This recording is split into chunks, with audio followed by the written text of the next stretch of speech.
T twenty ক্রিকেটে century করাই যেখানে অসাধারণ এক অর্জন, সেখানে ৫০ বলের নিচে আসলে দুর্দান্ত বটে।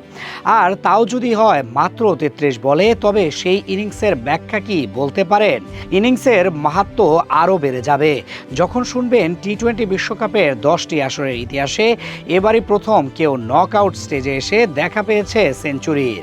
আর সেই সেঞ্চুরিও কিনা এসেছে মাত্র ৩৩ বলে। এমন এক অবিশ্বাস্য সেঞ্চুরি দলকে নিয়ে গেছে ফাইনালে। সাউথ আফ্রিকা ও নিউজিল্যান্ডের মধ্যকার সেমিফাইনালে এমন তাণ্ডব চালিয়েছেন ফিন অ্যালেন, যা তাকে নিয়ে গেছে ইতিহাসের পাতায়। একের পর এক ইতিহাস তৈরি করেছেন তিনি।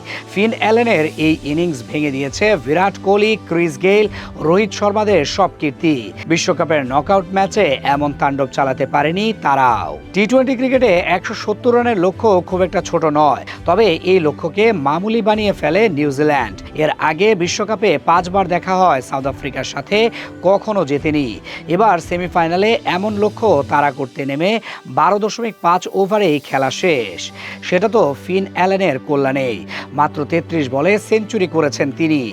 এই এক ইনিংস যত রেকর্ড তৈরি করেছে সেসবই জানবো এখন। বিশ্বকাপের ইতিহাসে সবচেয়ে দ্রুততম সেঞ্চুরির রেকর্ড গড়েছেন ফিন অ্যালেন। এতদিন পর্যন্ত বিশ্বকাপের ইতিহাসে সবচেয়ে দ্রুততম সেঞ্চুরি ছিল ক্রিস গেইলের। ৪৭ বলে সেঞ্চুরি করেন ইংল্যান্ডের সাথে, সেটা ভেঙে মাত্র ৩৩ বলে সেঞ্চুরি করলেন ফিন অ্যালেন।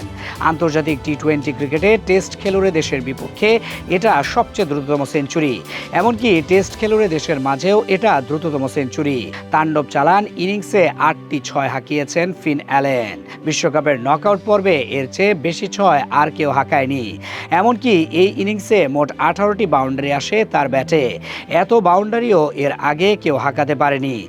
যদিও বিশ্বকাপের ইতিহাসে এর আগে ১৮ বাউন্ডারি হাঁকিয়েছিলেন স্বদেশি ব্রেন্ডন ম্যাককালাম, তবে নকআউট পর্বে সবার ওপরে ফিন।